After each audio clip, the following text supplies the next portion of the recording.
Eh bien bonsoir à tous les amis, on se retrouve pour le débrief à chaud de PSG Amiens, score final 5-0, la Manita. Le même score que face à Lyon, voilà. C'est le tarif au Parc des Princes les amis, hein, 5-0. Comme d'habitude, on va commencer par mes 3 points de cette rencontre. Mon premier point, c'est tout d'abord, c'est 15 minutes de grève du collectif Ultra au Parc des Princes. Je veux leur apporter un gros soutien parce que c'est pas évident. La commission de discipline fait n'importe quoi. Tu peux plus rien faire. Hein, ils interdisent les déplacements. Tu craques un fumigène. Alors moi, le fumigène, mon avis, c'est que pour moi, le fumigène, c'est que ça fait la beauté d'un stade, ça fait la beauté d'une ambiance. Et si c'est pas utilisé pour balancer sur la pelouse ou balancer sur les autres, si c'est bien utilisé pour moi, c'est quelque chose d'important dans le football, les fumigènes, à condition que ce soit bien utilisé. Donc tu ne peux plus rien faire avec la Ligue.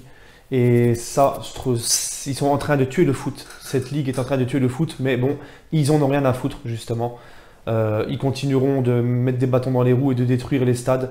Et on va avoir petit à petit des stades où il y aura quasiment plus d'ambiance. Tu ne pourras plus rien faire. Enfin bref, ils sont en train de tuer le football petit à petit. Que ce soit au niveau de l'UEFA ou partout, hein, le football est en train de changer, tout est en train de changer. Même dans les tribunes, ils veulent que ça change. Enfin bref, deuxième point de cette soirée, c'est tout simplement le Paris Saint-Germain qui ce soir ne m'a pas fait kiffer. Je me suis beaucoup emmerdé devant ce match. Mais tu te rends compte que le PSG, même en mettant du faux rythme ce soir, ils ont quand même réussi à gagner 5-0. Voilà, bon, c'était que Amiens en face. Mais c'est le deuxième point que je retiens. C'est que même en mode pantouflard, en mettant beaucoup moins de rythme, le retour beaucoup tardif aussi de certains en sélection, eh bien le PSG arrive à laminer Amiens 5-0. C'est vraiment un cran. Le PSG est vraiment 10 crans au-dessus dans cette Ligue 1. Et c'est aussi 10 matchs, 10 victoires. Donc on repousse encore plus le record qu'on avait battu la semaine dernière. Ensuite, mon troisième point de ces rencontres, c'est Thilo Kehrer. Parce que je me rappelle, quand il a signé au PSG, beaucoup ont dit que c'était une arnaque, il a eu du mal dans ses premiers matchs. Et ça fait quelques temps, ça fait 2-3 matchs avec le PSG, il est très bon. Là, il a fait un match entier, il a été très solide derrière. C'est quelqu'un qui est très propre à la relance, qui est technique. Et en plus de ça, qui a été très solide ce soir derrière. Alors oui, on va me dire, c'est Amiens, il faut voir sur des matchs de Ligue des Champions. En attendant qu'Erreur, en ce moment, il monte en puissance et c'est mon troisième point du match. Voilà, donc la composition d'équipe, eh bien, Areola dans les cages. C'était un retour en 4-3-3, en l'absence de Neymar qui a été ménagé par Tuchel.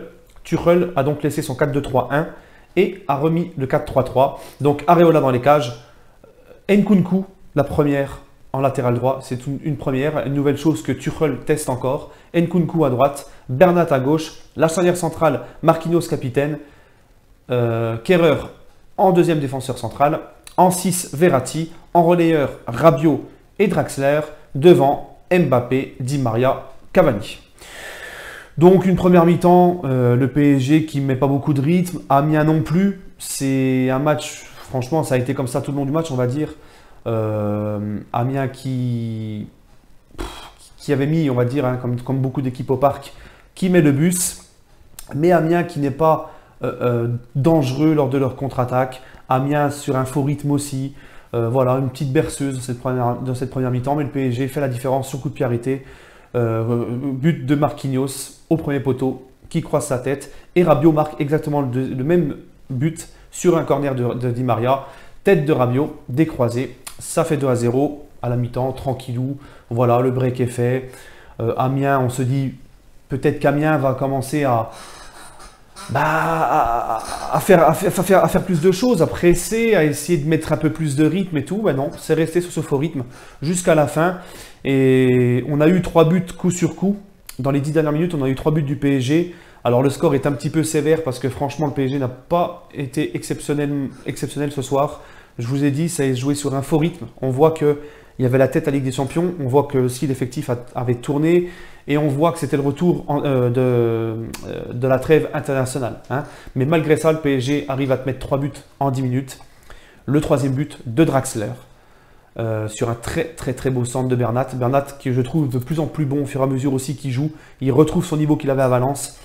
Ensuite, le quatrième but, les gars, de Kylian Mbappé. Et le dernier du petit Diaby qui, à chaque fois qu'il joue avec le PSG, même s'il fait des bouts de match, etc., toujours excellent. Soit il va te faire une passe décisive, soit il va marquer. Ce petit-là, il m'impressionne de plus en plus. Il a marqué son but, 5-0. Voilà, c'est le tarif. Manita, le PSG sans forcer. Un petit PSG qui met 5-0 à Amiens. Voilà, c'est comme ça. En tout cas, nous, ce qu'on attend, c'est le match de mercredi face à Naples. D'ailleurs, je ferai mon avant-match dès demain, hein, face à Naples, je pense. Et ensuite, mes tops, mes flops. Donc, dans mes tops, j'ai envie de mettre Kehrer, pour ce que je vous ai dit dans mes 3 points tout à l'heure. En top également, je vais mettre l'entrée de Diaby. Diaby pour sa rentrée. En top, Di Maria pour ses 2 passes décisives qui a été bon. Alors il a joué que 60 minutes, mais il a été bon dans tout ce qu'il fait. Il est encore à l'aise techniquement. Il est vraiment depuis le début de la saison, il est là, il est chaud, il est là. Et en top aussi, Rabiot au milieu de terrain que j'ai trouvé un peu partout dans ce milieu de terrain. Il a souvent changé avec Verratti au premier mi-temps. Un coup Verratti en 6, un coup Rabiot. Il a récupéré beaucoup de ballons, j'ai beaucoup aimé. Donc voilà, ça c'est mes tops de la rencontre. Et mes flops par contre, Mbappé. Même si Mbappé a marqué, je l'ai trouvé un rythme en dessous. Je l'ai trouvé, on l'a beaucoup moins vu. Bon, c'est toute l'équipe qui a été sur un faux rythme. Mais je l'ai trouvé lui aussi dans un faux rythme. Je l'ai trouvé un petit peu trop dans la facilité. Mbappé, des petits déchets techniques. Et en flop aussi Cavani, parce que Cavani, il manque la manquable. Et Cavani, on voit qu'il n'est pas dans son assiette en ce moment. Et on l'a pas beaucoup vu, il n'a pas eu beaucoup d'occasions de se mettre sous la dent. On a l'impression que des fois il est perdu dans cette attaque. Pourtant là, on ne peut pas dire que c'est avec son entente avec Neymar et tout. Neymar n'était pas là. Mais Cavani, ce soir, j'ai trouvé vraiment en dessous et en dehors. Et en flop, j'en avais un troisième. Il me semble que j'en avais un troisième de flop. Oui, c'est Draxler, voilà. Parce que Draxler, il a marqué, mais je l'ai trouvé aussi en dessous. Je ne l'ai pas trouvé très important dans le jeu. Il y a des moments où on ne le voyait même pas. Voilà. Draxler, c'est censé être un joueur c'est censé être le deuxième joueur le plus technique derrière Neymar au PSG. Ça, c'est les joueurs qui s'entraînent avec lui qui le disent.